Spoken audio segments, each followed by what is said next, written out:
Hi guys, Tanya here with your weekly wrap-up. This is where I talk about things that happened during the week that I found interesting and just my opinions on them. So, let's talk a little bit about TV. Walking Dead Season 5 trailer had aired at Comic-Con a few weeks ago actually, and a man named Matt Carter at MoviePilot.com wrote an article about the 5 things you missed in the Walking Dead Season 5 trailer, and boy did I miss them. So there's a lot of great connections to the comics that he found. I am a big fan of the comics. If you're a big fan of the comics, I suggest looking at this article. If you don't really want any spoilers, I suggest not to look at this article, but it may or may not be spoilers because it's just one man's opinion, but I agree with his opinions on most of the things that he pointed out. Yesterday, Doctor Who premiered. Woo! I'm a big Doctor Who fan, if you haven't noticed, and this is also from For Human Peoples, so I'm a big For Human Peoples and Doctor Who fan, and it was a great episode. TARDIS got an update. You got Gallifreyan going up in there. We have little small details that pay homage to the old Doctor Who, like the new intro. It's the Doctor's face appears in the intro, just like it used to with the old Doctors, so it pays a little homage to that. And there's just a little like inside jokes, but there's a lot of jokes in this episode, and I love it. I love comedy, and they made it, I guess, more family-friendly in that way. Speaking of it being family-friendly, a lot of people were worried that Capaldi was going to dirty it up, I guess you can say, because he usually cusses a lot, I guess, in his other roles.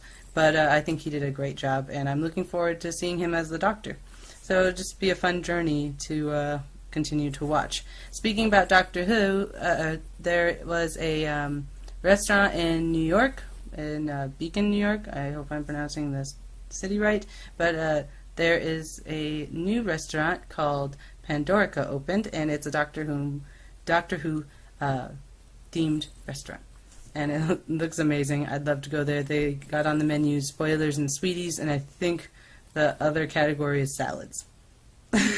So you got a lot of references to Doctor Who going on in there, and it looks amazing. I want to go. So somebody go with me for lunch one time who wants to take a trip to New York. All the way there for lunch because it's sort of worth it. But that's all we got going on in TV area. Let's jump over to music, and there's this awesome song called All About That Bass from Megan Trainor, and I loved it. I would jump onto YouTube to listen to it all the time on Vivo's channel, and I just heard it this week on the radio, and I was really excited because I was actually I hit the scan button and I was really pissed because there's no good music on the radio. And then I heard it and I was like, yes! I've been wanting to listen to this while driving, and I don't know, it gets me pumped. I just love the beat, and I'm all about that bass. But that's a little bit of music news. She's #1 in 2 countries, and she's like #2 in the charts in the U.S., but in the U.S. pop charts, she's like number 15 or 16 as of last time I checked. But it's a really good song. If you haven't checked it out, I suggest you do that. Also in music news, House of Blues will be torn down on Sunset. It's on Sunset Boulevard for a hotel project. The people at House of Blues don't seem very upset with it. They actually say that their landlord's working with them on getting relocated.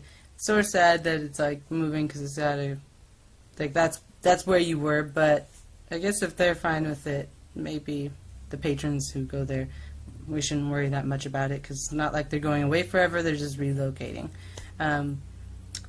Also, last major headline, I guess, in the music section, there is a man named Ricky Weems Jr., and he filmed this video, like a music video, I guess you can say, with his daughter, called Kickin' It With My Daddy. Kicking It With My Daddy. And it is absolutely adorable, and it's just really awesome to see a connection between father and daughter. And it's, if you want like the ahs and feels and and good music to her like bob to, yeah, you should listen to this. It's a really cute song. And I'll put a link to that down below. In Hot Topics, we got Ferguson. Oh, Ferguson. it's just a whole lot of injustice, but on both parts. We got a whole lot of injustice of the police department and how they're acting and the militarization that's going on. But then you also have some, not all, some of the rioters looting and things like that. But then, of course, you get the good and the bad with both sides. You got the good and the bad with the rioters. You got the good and the bad with the cops. And it's really hard to actually attack the. No, not attack, but make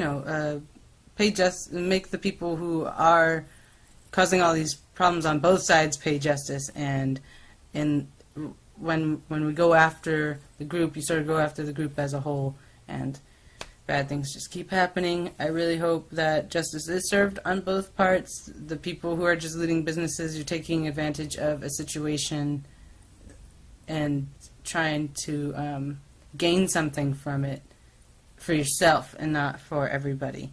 And I think that's a really disappointing thing, but that's humanity. Gotta get used to it, sadly, because it's always going to happen, but making it less and talking about this more and coming together as a community, just like many of the people there have done, it's a great thing, and we've got to continue with that as well. And there's got to be something done with our police officers. I probably just threw away any chance I had of being a police officer by voicing my opinion, but it's a complete injustice. He had no probable cause because the information of him being in that armed robbery prior to was not known to that officer, so you can't just try and taint the oh my gosh, what is the word? It's escaping me. You can't taint the status, reputation, there we go. The reputation of the victim. That's sickening. It would be shown as sickening if somebody did that with an officer, and it's just like, you didn't know that. You didn't know that when you were carrying out your execution, because that's basically what you did. You didn't know that, and I only know that you didn't know that because it has been stated that you did not know that. So that's where my opinion is being based off of. But yeah, we just got to keep talking about it and got to talk about reform with our police officers, because if they're getting militarized with with weapons that people use in the military, some new rules need to be drawn up desperately. The camera thing, I don't know why it's okay for us to hand over weapons like that when when police officers aren't willing to wear cameras. If I was a police officer, I wouldn't give a flying fuck. I would wear the camera, because guess what? If I have nothing to hide, just like a lot of people say, then why would it matter? I get filmed at my job right now to make sure that I don't steal anything. I don't care that we have security cameras for that purpose, and it's there for other purposes as well. I don't care, because guess what? I'm not going to ever plan on stealing anything. So if I'm an officer and I don't ever plan on doing something against the law or against the people that I was sworn to protect and serve, I really don't give a damn that there's a camera on me. Go ahead and watch me all you want. You might see that I handled the situation not like you would, or, but if I do my job the way I'm supposed to do my job, then I could just get, hey, don't do that again. That's not, you could have handled the situation better. Okay, duly noted. It's not going to cause that big of a mess, really. That's just my opinion. I can hear my ever having a career in law enforcement go down the drain right now with that opinion. Another hot topic, there is a hair color double standard article that came out about how when women of color experiment with different hair colors, like unnatural hair colors, like mine, I have purple hair, that it is seen or classified as hood versus when a white woman colors her hair. I don't agree with it. Maybe some people think that way. That's their opinion. My opinion is that it's not always seen that way. I've never heard anybody call me hood or describe me as hood because of my purple hair. You can't really tell in this picture. My hair just looks dark. But or not in this picture, in this video. But yeah, nobody's ever come up to me and told me I look hood. But then again, if somebody did, I'd cut a bitch. Just kidding. I wouldn't do that. I really wouldn't care. I'd be like, hey, that's your opinion. That's nice. I like my hair. I like purple. That's why I put it in my hair. I know it's unnatural, but I also like anime, and half of those characters don't have natural hair colors. The only time I ever see it, as I'm assuming what they are classifying Hood as, is Trashy. I call it Trashy. I don't call it Hood because I don't understand really how that could be determined as a style. And I don't see, oh, I guess I could see it that way, but I don't, when I think of the word hood, I don't have a negative connotation attached to it, so I don't see it as a negative word. I see trashy as a negative word, and trashy, I guess, is what somebody was going with this article. Anybody can look trashy with colored hair, believe me. Doesn't matter what skin color is. Just matters if it actually, like, matches you. Like, anybody can look bad with blonde hair. Just some people look better with blonde hair, and some people look better with brown hair. It's just really preference and opinions. And if your opinion about how you're dressing is fine with you, then congratulations. Like, that's all that matters. Other people's opinion doesn't always matter, so I don't see why it's that big of a deal. And I don't agree with the article. You can check out the article for your own opinions. Let me know in the comments down below. I'd really appreciate it. Another major topic, and I'm going to hurry up and wrap it up because I've been going on and on. We jumped from the fire challenge, which is absolutely ridiculous, to the ice challenge. And ice challenge is obviously a better leap because people are doing it for to bring awareness. But then again, just like Ferguson, you have good and bad. You have people who are just doing it because it's a trend, and they're not doing it because of what you can learn from it. And that was the main goal. A lot of people are saying that it's pointless to do anyways because most of the proceeds don't even go to research. Some people not doing it because animal testing is included in the research, and it's just like, you could do it to be a good person, you cannot. My daughter challenged me to do it. She didn't actually do a video and challenge me in it, so she sort of did that challenge wrong. But then she also didn't understand what the ice bucket challenge was anyways, so I told her I wasn't doing it because she didn't even understand the awareness it was trying to bring, and that was like the whole point. So I did not accept it. But yeah, that's the challenge. There is an article. I do not have as much information as I'd like to. It needs to be a hot topic about an autistic boy who was attacked. I believe it probably gives more information in the description of the video and the link, so I will include that below, and let's try and get justice for this boy because he was attacked solely because he was autistic. And it's sickening, and it's just like great one humanity. So there's that. And in viral videos, this is our last topic. I'm sorry. Thank you for holding out for 13 minutes. If you've checked out Aunt Fee and her cooking videos, you have probably laughed your ass off, enjoyed it. I enjoyed them. A lot of people are like, yeah, give this woman a cooking show. She's been on Jimmy Kimmel Live. She's also been on TMZ, and she's cooked.